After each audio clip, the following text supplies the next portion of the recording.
Okay, so we've got the actual program here, and I'll also do like a screen capture of it too, so it's a little bit easier to see. But this way you can see all the drums here and how they respond with the program. So we've got this graphical user interface here with like a graph here that shows. So here I can just show you. Or yeah. So the audio, maybe I should turn up the audio just a little bit louder. Yeah, so each of these drums has like a different drum sound associated with it. So yeah, and there's also a threshold that they have to reach. So basically they've been filtered with a low pass filter and also a high pass filter. So and for two different reasons actually. So when we just recorded a bunch of data from the piezo sensors in this kind of setup, we found that there's a lot of noise around the 0 Hertz DC. So the high pass filter is what we used to filter out that noise, and you can even kind of see it here that you know, if I move these around a little bit, the blue signal, the original signal, gets a little bit messier, but the pink signal, the the filtered one, just stays constant. So other than that, the low pass filtering, there's actually two different low pass filters on the signals here. So we have individual signals from each drum, and that's used to register them here on the screen. So they've been filtered with a low pass filter to essentially like smooth out the curve so that it's not like there's like lots of different points all reacting at once.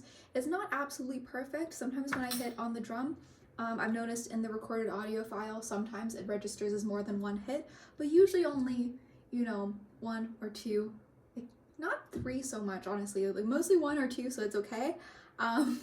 It's a lot better than like a bunch of them as the, with all the oscillations and everything from the piezo sensor.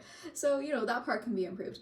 So that's the individual filtering. Then we also have the overall signal. So each individual signal is its own separate thing, and then we also take all the signals and put them together as its own separate thing too. And so that actually helps with determining the threshold. So originally, with just the signal from one of them, there was an issue of like it would fire twice, like once when it was up and then once when it comes back down. When we have also like the overall signal, we can actually account for that and just have it fire once, usually when the drum is hit. Okay, so there's also an ability to record things. Originally what we were gonna do was like have it so that there was some sort of pattern that you have to match or something, and it could detect whether or not you've matched that like kind of drum pattern really well. Given the sort of limitations of like this setup with these, I don't know, these very like kind of DIY, very taped together drums, it'd actually be very difficult because they're not super precise right now. Like these little rings here that I designed, they work okay. I was using hair bands on them, trying to like keep it tighter, but it actually seemed to make it worse, and I think it made like the piezo sensors more likely to fall off because they're only connected with tape. But yeah, so given the sensitivity of this, I don't think that we can really do like a pattern matching game. However, we can make it so that you can record, your own pattern and play it as an audio file. So yeah, I just started the recording. So you kind of want to do like a little space between them because the way that the sounds are like appended to the wave file like array that then gets exported. But yeah, so just going through and tapping them, I don't know.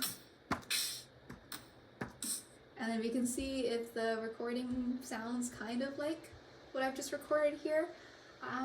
From what I've seen so far, it's still a little bit buggy. I mean, it's generally of the same kind of nature, but then like sometimes there's an extra beat tossed in there too. Probably the filtering needs to be, a little bit better, but you can hear it here.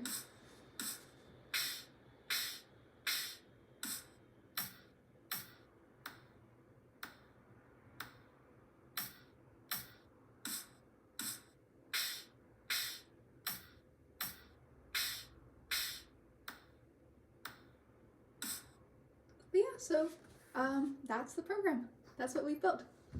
Thank you for watching.